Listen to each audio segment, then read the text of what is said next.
Avez-vous déjà eu cette étrange impression que tout ce qu'on vous a enseigné sur l'amour était faux? Ce moment troublant où toutes les histoires romantiques, tous les films, toutes les chansons semblent soudain vides. Alan Watts appelait cela le moment où le voile tombe. Et quand il tombe, tout ce que vous pensiez être de l'amour se révèle être autre chose, quelque chose de beaucoup moins beau. Quelque chose que le moi a construit pour ne pas affronter la vérité la plus terrifiante de toutes. Vous n'avez jamais eu besoin de personne pour être complet, parce que vous avez toujours été l'océan entier, pas la vague désespérée cherchant une autre vague. Mais attendez, parce que ce qui vient après cette chute est beaucoup plus perturbateur et libérateur que vous ne l'imaginez. La société occidentale vous a vendu l'une des illusions les plus lucratives de l'histoire, celle que vous êtes moitié, qu'il existe quelque part votre autre moitié, que sans cette personne, vous êtes incomplet, brisé, en attente. C'est le récit le plus accepté de la planète. Des films à milliards sont construits sur elle. Des chansons qui tournent en boucle à la radio renforcent cela. Vous avez grandi en croyant que l'amour consiste à trouver quelqu'un qui comble le vide. Que sans amour romantique, votre vie est moins valable, moins réelle, moins complète. Alan Watts a perçu quelque chose que la philosophie orientale a toujours su, mais que l'Occident a enterré. Toute cette histoire est une illusion construite par le moi. Et ce n'est pas seulement une illusion inoffensive. C'est une prison existentielle qui transforme ce qui devrait être une célébration en transaction, ce qui devrait être une danse en négociation, ce qui devrait être la liberté en dépendance émotionnelle déguisée en amour. Et voici le paradoxe qui va tout dissoudre. Quand le voile de cette illusion tombe, finalement, et que vous voyez à travers la fantaisie, quand toutes les histoires romantiques perdent leur éclat, et que vous réalisez le piège, quelque chose d'extraordinaire se produit. L'amour véritable, celui que le moi n'a jamais réussi à toucher, a enfin de la place pour apparaître. Parce que l'amour réel ne naît pas du manque, il naît de la complétude, mais le chemin jusqu'à ce moment de dissolution est brutal. Parce que cela signifie affronter le fait que la plupart de vos relations n'étaient pas de l'amour, c'était de la négociation. C'était deux moi essayant d'utiliser l'un l'autre pour combler des trous qui n'auraient jamais dû être comblés par une autre personne.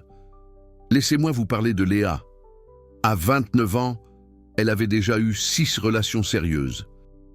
Chacune commençait avec cette intensité que la culture appelle la passion, cette sensation d'avoir enfin trouvé la personne, celle qui va compléter, celle qui va faire que tout ait un sens. Et chaque relation suivait le même schéma. Dans les premiers mois, extase, la sensation de flotter, d'avoir trouvé ce qui manquait. Ensuite, le poids, le besoin commençait à apparaître, la demande subtile, la négociation implicite. Je te donne de l'attention, tu me donnes de la sécurité, je te donne de la validation, tu me donnes un but. Je fais semblant d'être ce que tu veux, tu fais semblant que c'est suffisant. Et invariablement, l'effondrement, la déception quand le masque tombe, la colère quand on réalise que la personne ne comble pas le vide, la sensation de trahison, comme si l'autre avait échoué à un contrat que personne n'a signé, mais que tous ont assumé. Léa a répété ce cycle 6 fois. Chaque fois avec plus de désespoir, chaque fois avec plus de certitude que le problème était qu'elle ne trouvait pas la bonne personne, jusqu'à ce samedi de mars, quand elle était seule dans son appartement après sa 6e rupture, regardant le plafond, et quelque chose à l'intérieur d'elle s'est brisé d'une manière différente. Ce n'était pas la douleur de la rupture, c'était autre chose. Une question qu'elle ne s'était jamais posée, et si le problème n'était pas la mauvaise personne? Et si le problème était toute l'histoire? Alan Watts disait que le moment le plus dangereux est libérateur dans la vie de quelqu'un est quand les histoires qui soutiennent le moi commencent à s'effondrer. Parce que le moi va lutter, va essayer de trouver un autre récit, un autre coupable. N'importe quoi pour ne pas affronter la vérité. Vous avez construit une identité entière basée sur l'illusion d'incomplétude. Léa ne savait pas cela consciemment. Mais quelque chose a changé dans ce plafond. Elle a pris son téléphone. Et au lieu d'envoyer un message à ses amis se plaignant de son ex ou de télécharger une application de rencontre pour combler le vide, elle a tapé sur Google. Pourquoi ai-je toujours besoin de quelqu'un? L'algorithme, à ce moment précis de vulnérabilité, a montré une vidéo, Alan Watts parlant d'amour. Et la première phrase qu'elle a entendue était « Le moi n'aime pas, le moi utilise ». Elle a mis la vidéo en pause, a respiré profondément et a senti quelque chose s'effondrer à l'intérieur d'elle, parce que pour la première fois en 29 ans de vie, quelqu'un disait à voix haute ce qu'elle a toujours su, mais n'a jamais eu le courage d'admettre. Elle n'avait jamais aimé personne. Elle avait négocié, avait essayé de combler, avait utilisé des gens pour ne pas sentir le vide, et avait appelé cela de l'amour, parce que c'est ce que tout le monde appelle. Watts continuait. L'amour véritable n'est pas une question de besoin, c'est une question de célébration. Vous n'aimez pas quelqu'un parce que vous avez besoin de lui. Vous aimez parce que vous êtes tellement complet, tellement entier, que l'amour déborde naturellement. Comme l'arbre qui n'essaie pas de donner des fruits, il donne simplement parce qu'il est plein de vie. Léa a senti sa poitrine se serrer, parce que la vérité est toujours inconfortable avant d'être libératrice.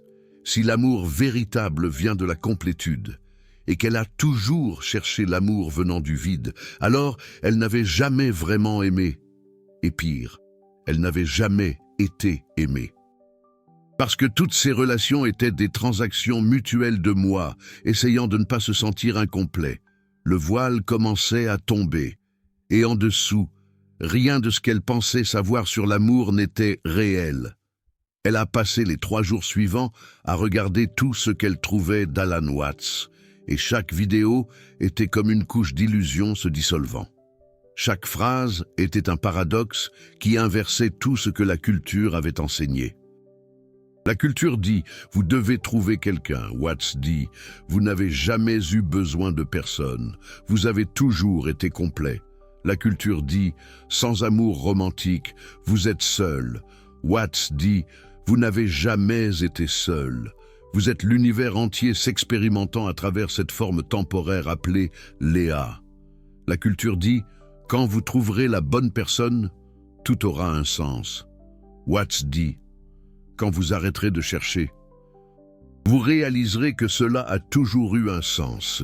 Vous étiez juste trop distrait par la recherche pour le remarquer. » Et voici le premier retournement qu'Alan Watts offre et que Léa commençait à ressentir dans ses os.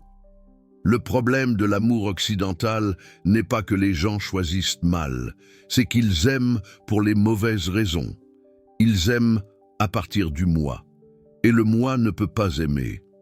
Parce que le moi est, par définition, l'illusion de la séparation. Et l'amour véritable est la reconnaissance de l'unité. Pensez-y une seconde. Si vous croyez que vous êtes une vague séparée de l'océan, vous allez vivre avec la peur de disparaître. Vous allez chercher une autre vague pour vous retenir, pour fusionner, pour garantir que quand vous disparaîtrez, vous existez encore à travers l'autre. Ça, ce n'est pas de l'amour. C'est une terreur existentielle, déguisée en romance. Mais si tu réalises que tu n'as jamais été la vague, que tu as toujours été l'océan entier, juste en train de faire semblant d'être une vague temporairement, alors tu n'as pas besoin d'une autre vague. Tu peux danser avec d'autres vagues, tu peux célébrer, tu peux apprécier, mais tu n'as pas besoin parce que tu es déjà toute. Léa commençait à ressentir ça, pas comme un concept philosophique, mais comme une expérience viscérale. Elle a passé toute la semaine seule dans son appartement. Et pour la première fois depuis des années, elle ne courait pas pour combler le silence. Elle ne vérifiait pas son téléphone toutes les 5 minutes. Elle ne planifiait pas comment rencontrer quelqu'un de nouveau. Elle était juste en train d'être, cuisinant, lisant, assise sur le balcon, regardant les arbres bouger avec le vent, et quelque chose d'étrange a commencé à se produire. La solitude, qui avait toujours été un poids, a commencé à paraître spacieuse. Comme s'il y avait plus d'air, plus de possibilités, plus de vie. Alan Watts appelait ça la découverte de l'espace interne. Quand tu arrêtes de remplir chaque seconde avec du bruit, de la recherche ou une autre personne, tu as enfin la chance de réaliser qu'il y a quelque chose à l'intérieur de toi qui a toujours été complet, qui n'a jamais eu besoin de validation externe, qui est, en soi, suffisant. Ça terrifie le moi jusqu'à la mort. Parce que si tu es complet seul, le moi perd la narration, que tu as besoin de lui pour chercher, conquérir, te prouver. Le moi vit de l'incomplétude, c'est son carburant. Alors, quand tu commences à sentir la complétude, le moi panique et essaie de te convaincre que tu t'illusionnes, que tu abandonnes, que tu vas mourir seul. Léa a senti ça. La 2e semaine seule, la panique est venue. La voix intérieure criant « Tu gâches ta vie ». Tu devrais être dehors à rencontrer quelqu'un. Tout le monde se marie et tu es ici, à regarder un philosophe mort parler de vagues et d'océans. Tu vas rester seul pour toujours. Mais elle s'est souvenue d'une phrase d'Alan Watts. Le moi est comme un enfant qui a peur du noir. Il crie, pleure, te convainc qu'il y a des monstres. Mais quand tu allumes la lumière et que tu regardes directement, il n'y a rien là. Juste de l'espace vide. Et l'espace vide n'est pas effrayant. Il est libérateur. Elle a respiré profondément. Et au lieu d'obéir à la panique et de télécharger l'application de nouveau, elle s'est permis de ressentir la peur complètement. Sentir la sensation physique d'incomplétude, le serrement dans la poitrine, l'urgence de remplir, et elle a réalisé quelque chose d'extraordinaire. Quand elle arrêtait de résister et qu'elle sentait simplement, la peur se dissolvait. Pas parce qu'elle l'avait vaincue, mais parce qu'elle avait arrêté de l'alimenter avec de la résistance. Wu Wei, l'action sans effort. Alan Watts enseignait que la sagesse orientale entière peut être résumée à ça. Arrête de lutter contre la rivière, flue avec elle. Et quand tu arrêtes de lutter contre la solitude, quand tu permets qu'elle existe sans essayer de la corriger, elle se transforme en solitude, en complétude, en paix. Léa était en train d'entrer dans quelque chose que la plupart des gens passent leur vie entière à éviter. Le moment où tu arrêtes de courir et tu réalises qu'il n'y a jamais rien eu à atteindre. Tu as toujours été ce que tu cherchais. Si tu ressens quelque chose d'étrange maintenant, quelque chose comme un inconfort mélangé à un soulagement, c'est parce que le voile commence à tomber pour toi aussi. Parce qu'à un niveau profond, tu as toujours su ça.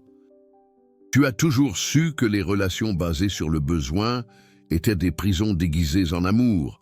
Tu as toujours su que la recherche de la bonne personne était une fuite de l'incomplétude interne. Tu as toujours su. Mais admettre ça est effrayant, parce que ça signifie que tu devras reconstruire toute ta relation avec l'amour, avec les gens, avec toi-même. Mais attends, parce que la partie la plus profonde de cette dissolution n'est pas encore arrivée. Léa était sur le point de découvrir quelque chose qu'Alan Watts considérait comme la vérité la plus radicale et libératrice sur l'amour. Et quand elle l'a découvert, tout a changé, d'une manière qu'elle n'aurait jamais pu prévoir. C'était le 3e samedi seul. Léa préparait le petit déjeuner quand elle a remarqué quelque chose de bizarre. Elle souriait, seule, sans raison. Ce n'était pas le sourire forcé de quelqu'un qui essaie de se convaincre qu'il va bien. C'était un sourire génuin, comme si quelque chose à l'intérieur d'elle était satisfait, complet, en paix. Et ça l'a effrayée plus que n'importe quelle solitude ne l'avait effrayée avant. Parce que si elle pouvait être complète seule, qu'est-ce que ça signifiait sur tout ce qu'elle avait construit, sur toutes les recherches, sur toute la narration, qu'elle avait besoin de trouver quelqu'un pour être heureuse? Elle a appelé sa meilleure amie, Chloé. Elle avait besoin de partager ça avec quelqu'un, mais quand elle a commencé à expliquer, elle a réalisé qu'il n'y avait pas de mots. Comment tu expliques à quelqu'un que tu es en train de découvrir, que tu n'as jamais eu besoin de ce que tu as toujours cru avoir besoin? Comment tu dis ça, sans donner l'impression que tu abandonnes la vie? Chloé, de l'autre côté de la ligne, a posé la question inévitable. Mais Léa, tu ne veux plus rencontrer quelqu'un? Genre, et tu vas rester seule pour toujours. Et Léa a réalisé quelque chose qu'Alan Watts avait dit dans une des vidéos. Les gens confondent solitude et solitude. Solitude, c'est se sentir incomplet sans l'autre. Solitude, c'est se sentir complet avec soi-même. Et quand tu trouves la solitude, tu as enfin la capacité de te connecter avec les autres de manière vraie, parce que tu n'es plus en train d'essayer de leur sucer de l'énergie, tu es simplement en train de partager la tienne. Elle a essayé d'expliquer ça à Chloé, mais son amie ne pouvait pas comprendre. Pour elle, et pour la plupart des gens, l'amour romantique est la preuve que leur vie a de la valeur. C'est le trophée qui valide leur existence. Et abandonner cette recherche, c'est abandonner la vie. Léa a raccroché le téléphone, avec la poitrine serrée. Non de solitude, mais de tristesse pour son amie, parce qu'elle a réalisé quelque chose que Watts a toujours alerté. Quand tu commences à voir à travers les illusions, tu deviens invisible pour ceux qui vivent encore dedans. Ils te regardent et voient de l'abandon. Tu les regardes et tu vois de la prison. Et il n'y a pas de pont possible entre ces deux réalités, jusqu'à ce qu'ils soient aussi prêts à ce que le voile tombe. Mais voici la deuxième virada, celle qu'Alan Watts appelait le paradoxe de l'amour vrai. Et c'est ici que tout ce qui semblait faire sens s'inverse de nouveau. Parce que Léa était en train de supposer que maintenant qu'elle avait trouvé la complétude seule, elle n'aurait plus besoin de personne, que l'amour romantique était irrelevant, que les relations étaient des pièges du moi, qu'elle avait transcendé. Mais Watts disait quelque chose de différent, quelque chose de beaucoup plus subtil et profond. Le problème, ce n'est pas la relation, c'est la raison pour laquelle tu y entres. Si tu entres dans une relation, en venant de l'incomplétude, tu transformes la personne en otage émotionnel. Mais si tu y entres, en venant de la complétude, la relation devient une danse, une célébration. Deux complétudes se rencontrant, non pas pour combler un vide, mais pour partager une plénitude. Et c'est exactement à ce moment de clarté que quelque chose de complètement inattendu s'est produit dans la vie de Léa. Elle était à la librairie. Léa cherchait un livre sur la philosophie zen. Et bam! Elle a bousculé quelqu'un, littéralement. Elle a fait tomber 3 livres des mains d'un homme qui passait par là. Elle s'est baissée pour ramasser, s'est excusée, bien sûr. Et quand elle a croisé son regard, elle a ressenti quelque chose qu'elle n'avait pas ressenti depuis des mois. Une attraction, mais pas l'attraction désespérée d'avant. Pas cette sensation de « ça y est, je l'ai enfin trouvé ». Pas d'urgence, pas de besoin, c'était plutôt de la reconnaissance. Comme quand on admire un beau paysage et qu'on l'apprécie simplement, sans avoir besoin de le posséder. Ils ont discuté pendant 10 minutes, de livres, de philosophie, et à la fin, il lui a demandé si elle voulait prendre un café un de ces jours. Et là, Léa a fait quelque chose que son ancienne version n'aurait jamais fait. Elle a marqué une pause, a respiré profondément. Et s'est demandé, est-ce que je veux ça parce que je suis complète et que ce serait une célébration, ou parce que j'ai peur de me retrouver seule et que je veux combler un vide? La réponse est venue, clairement, célébration. Elle a dit oui. Pendant les mois qui ont suivi, Léa a vécu quelque chose qu'elle n'avait jamais expérimenté en 29 ans. Une relation sans besoin, sans négociation, sans cette urgence de transformer l'autre en sauveur. Ils se retrouvaient, riaient, conversaient, restaient dans un silence confortable. Et quand ils se disaient au revoir, Léa rentrait chez elle, non pas avec un sentiment de vide, mais de plénitude, parce qu'elle ne l'utilisait pas pour combler un manque.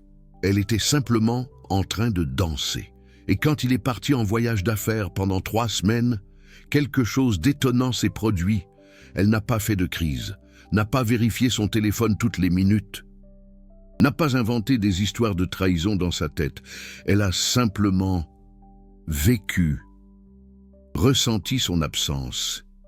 Mais cette absence était légère, comme regretter une belle chanson, pas comme le manque d'un organe vital. Alan Watts disait « Vous savez que vous avez trouvé l'amour véritable quand la présence de l'autre est une célébration, mais son absence n'est pas une tragédie, parce que vous ne dépendez pas de lui pour exister. Vous existez déjà pleinement, et il est le bonus, et pas la nécessité. » Léa était en train de vivre ça, et la différence était tellement abstraite qu'elle avait du mal à croire qu'elle avait passé 29 ans dans l'autre modèle, appelé la dépendance de l'amour, appelé la peur de la passion, appelé la prison un engagement. Mais voici la partie que personne ne vous raconte sur cette dissolution, sur cet éveil. Et Alan Watts était d'une honnêteté brutale à ce sujet. Quand vous voyez à travers le voile, vous devenez solitaire. Dans un sens différent, pas parce que vous êtes seul, mais parce que peu de gens autour de vous arrivent à voir ce que vous voyez.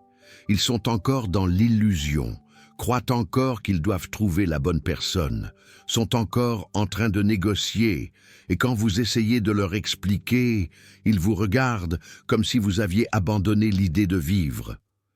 Léa ressentait ça chaque fois qu'elle retrouvait ses amis. Elle lui posait des questions sur sa relation. Et quand elle disait que tout allait bien, mais qu'elle n'avait pas besoin de lui, qu'elle était complètement heureuse, seule aussi, elle fronçait les sourcils, comme si c'était un signe qu'elle n'était pas vraiment amoureuse, comme si l'amour véritable était, par définition, un besoin désespéré. Et voici le 3e tournant, celui qu'Alan Watts considérait comme le plus difficile de tous. Parce qu'il implique d'accepter que vous ne pouvez sauver personne de cette illusion. Vous ne pouvez pas forcer le voile à tomber pour les autres. Chaque personne a son propre timing, son propre processus. Et essayer de les réveiller avant l'heure ne crée que de la résistance. Watts disait « L'univers joue à cache-cache avec lui-même. Et une partie du jeu est d'oublier qu'il est en train de jouer. Quand vous essayez de réveiller quelqu'un de force, vous gâchez son jeu. Laissez-les dormir jusqu'à ce qu'ils soient prêts à se réveiller d'eux-mêmes. » Léa a dû faire la paix avec ça, avec le fait que ses amis allaient encore chercher l'amour sur les applications, allaient encore entrer dans des relations toxiques en pensant que cette fois ce serait différent, allaient encore souffrir parce que leur partenaire ne comblait pas leur vide. Et elle ne pouvait rien faire à part être présente quand elle serait prête à poser la question qu'elle avait posée ce samedi de mars. Et si le problème n'était pas la mauvaise personne, mais toute l'histoire? Et vous savez ce qui est le plus beau dans tout ça? 8 mois après cette conversation avec Camille, son amie a appelé Léa à 2 heures du matin en pleurs. Elle venait de mettre fin à une autre relation. Et pour la première fois, au lieu de demander ce qu'elle avait fait de mal ou comment reconquérir son ex, elle a posé la question. « Léa, tu te souviens de ce que tu disais sur le fait d'être complète seule? Comment tu es arrivée à ça ?» Le voile commençait à tomber pour Camille aussi, et Léa a réalisé quelque chose qu'Alan Watts a toujours su. Vous n'enseignez pas la vérité en parlant d'elle, vous l'enseignez en la vivant. Quand les gens vous voient authentiquement en paix seul, authentiquement en train de célébrer, au lieu de négocier dans les relations, quelque chose en eux commence à remettre en question, l'illusion commence à se fissurer. Et finalement, quand ils sont prêts, ils viennent vous demander. Maintenant, si vous êtes arrivé jusqu'ici, quelque chose se passe en vous. Ça peut être de l'inconfort, ça peut être de la colère, ça peut être du soulagement, ça peut être toutes ces choses en même temps. Parce que le voile ne tombe pas d'un coup, il tombe par couches. Et chaque couche qui tombe révèle quelque chose que vous avez toujours su, mais que vous aviez peur d'admettre. Vous avez toujours su que cette relation n'était pas de l'amour, c'était un besoin mutuel. Vous avez toujours su que la solitude que vous ressentez n'est pas le manque de quelqu'un, c'est le manque de connexion avec vous-même. Vous avez toujours su que la recherche de la bonne personne est une fuite de la personne que vous êtes, déjà. Mais admettre ça fait peur, parce que ça signifie que vous devrez tout reconstruire. Votre identité, votre relation à l'amour, votre façon de vous connecter.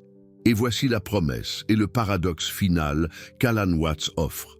Quand vous acceptez enfin que vous êtes complet seul, quand vous arrêtez de chercher le salut dans l'autre, quand vous dissolvez l'illusion que vous avez besoin de quelqu'un pour être entier, deux miracles se produisent. Premièrement, vous trouvez enfin la paix, la vraie, pas la paix performative de celui qui essaie de se convaincre, mais la paix authentique de celui qui a compris qu'il a toujours été l'océan, jamais la vague désespérée. Deuxièmement, l'amour véritable a enfin de la place pour apparaître. Pas l'amour transactionnel du moi, mais l'amour qui célèbre, qui danse, qui reconnaît dans l'autre la même complétude qu'il a trouvée en lui-même. Deux totalités se rencontrant non pas pour se compléter, mais pour partager ce qu'elles sont déjà. Et cet amour, quand il arrive, est quelque chose que la culture occidentale n'a même pas de vocabulaire pour décrire, parce qu'il ne rentre pas dans les chansons, ne rentre pas dans les films, ne se vend pas. Mais c'est le seul amour qui ne se transforme pas en prison. Vous venez de dissoudre l'une des illusions les plus profondes que l'Occident a construites. L'illusion que vous êtes une moitié, cherchant une autre moitié. La vérité que le zen a toujours su est que vous n'avez jamais été une moitié. Vous avez toujours été le tout, et reconnaître ça n'est pas renoncer à l'amour. C'est enfin être prêt pour lui. Cette dissolution que vous venez de vivre, cette prise de conscience que le moi n'a jamais aimé, et que les relations basées sur le besoin sont des prisons, que la plénitude vient de l'intérieur.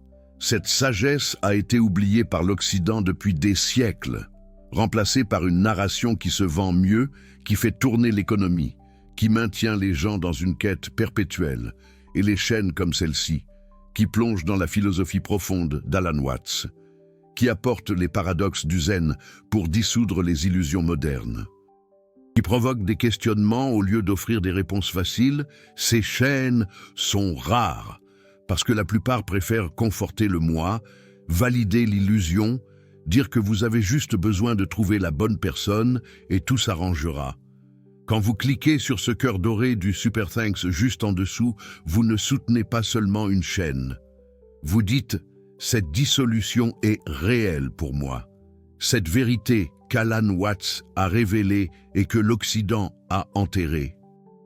Elle compte, continuez à apporter des paradoxes qui réveillent au lieu de narrations qui endorment.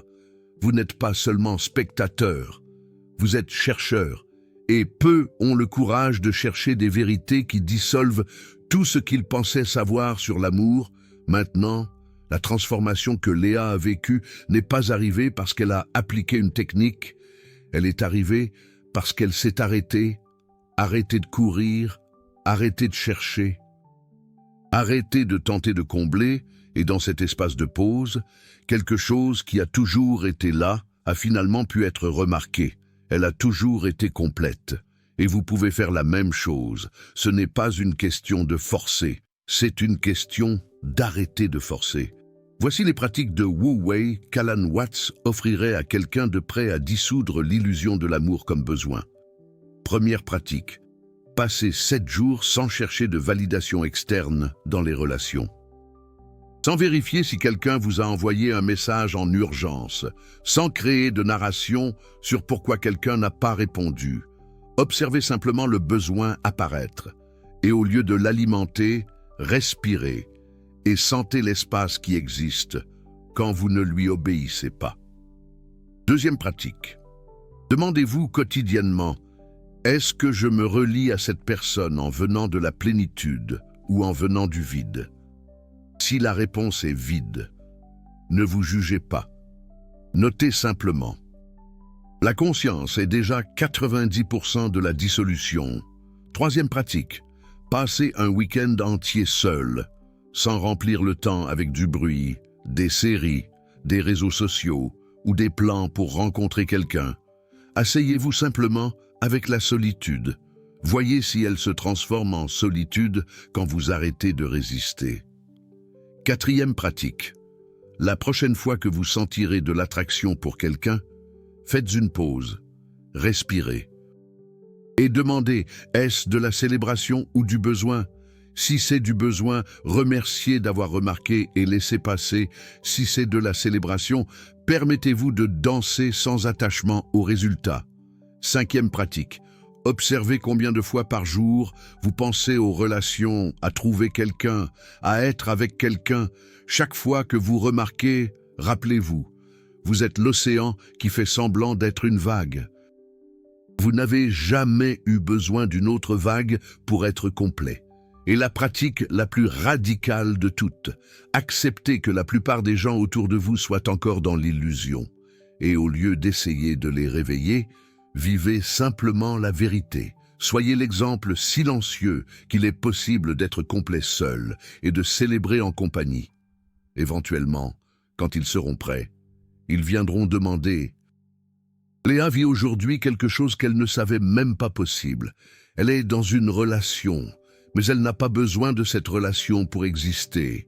Et paradoxalement, c'est exactement pour cela que la relation est la plus belle qu'elle ait jamais eue. Parce que ce n'est pas une prison, c'est une danse, deux totalités se rencontrant pour célébrer, pas pour se compléter. Et quand on lui demande si elle a peur de le perdre, elle sourit et se souvient d'une phrase d'Alan Watts. Vous ne pouvez pas perdre ce que vous n'avez jamais possédé. Et vous ne pouvez pas posséder ce qui est libre. L'amour véritable n'est pas possession. C'est reconnaissance mutuelle que les deux ont toujours été complets. Et ont choisi de danser ensemble non par besoin, mais par pure célébration. Le voile est tombé. Et ce qui est resté est quelque chose que le moi n'a jamais réussi à toucher. L'amour sans peur. La connexion sans attachement. L'intimité sans dépendance. C'est l'amour dont Alan Watts parlait. L'amour qui n'apparaît que quand vous arrêtez de chercher, parce que vous avez finalement réalisé que vous avez toujours été ce que vous cherchiez. Maintenant, je veux savoir de vous. Commentez voile si vous avez déjà senti toutes les illusions sur l'amour s'effondrer au même moment. Et répondez, qu'est-ce qui est resté quand la fantaisie est tombée? Était-ce le vide ou était-ce la plénitude déguisée en solitude? Parce que la réponse révèle si votre voile a déjà commencé à tomber ou si vous tenez encore l'illusion par peur de regarder ce qu'il y a en dessous.